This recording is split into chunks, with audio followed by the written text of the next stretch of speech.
guys, it's Holly, and today I'm going to give you some tips on how to customize your Monster High doll for beginners. This is a collaboration with Andrea from Nicole's Dreams. Oh my gosh, she is so talented, you guys. I am just completely in awe of her talent. She made this beautiful custom Monster High doll. I will put the link to her video down below in the description. But let's go ahead and get started. First, I'm going to start out with a Monster High doll. This is a Ghoulia Yelps doll. The first thing we're going to talk about is changing the outfit. One of my favorite places to get Monster High clothes is an Etsy store called Kontinuum.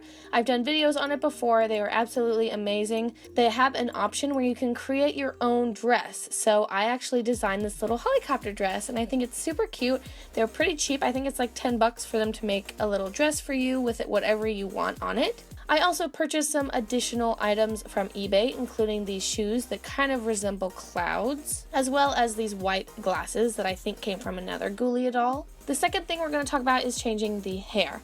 There are a ton of options for wigs, so I'm just going to go ahead and cut off all her hair, and this is actually really fun. I don't know how many of you used to do this to your Barbies growing up, but I did all the time and ruined them. My mom got mad at me. If you just search on Etsy for a 5 to 6 inch BJD wig, there are a ton of options. That's the size that fits a Monster High doll. So there's a shop that I really like called Magic DIY. That's where I got the wig I'm going to use today.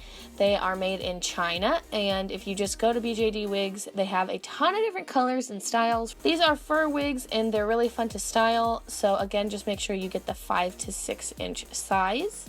I'm just going to put that over her head, and then you can style it however you want using just your fingers. Lastly, we're going to talk about makeup. Now, obviously, I am a beginner, and I am not prepared to fully do a custom face-up like Andrea, who is extremely talented. I'm only going to be really messing with her lips because eyes are like the hardest thing to do. So I'm just going to be using a Q-tip soaked in some pure acetone, and I'm just going to rub all of her lipstick off.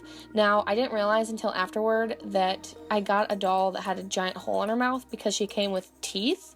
So yes, she has a giant hole in her mouth, so that's why it looks kind of weird. I really liked her eye makeup, so what can you do?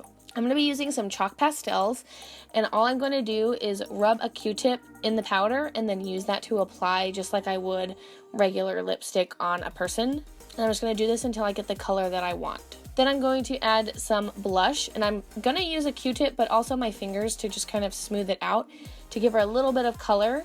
And then she looks like this. So those are some quick and easy tips on how to customize your Monster High doll if you are a beginner and not anywhere near as talented as Andrea is. Again, definitely go check out her video and her channel. I could not be more happy to collab with her. So thank you guys so much for watching, and I will talk to you later. Bye!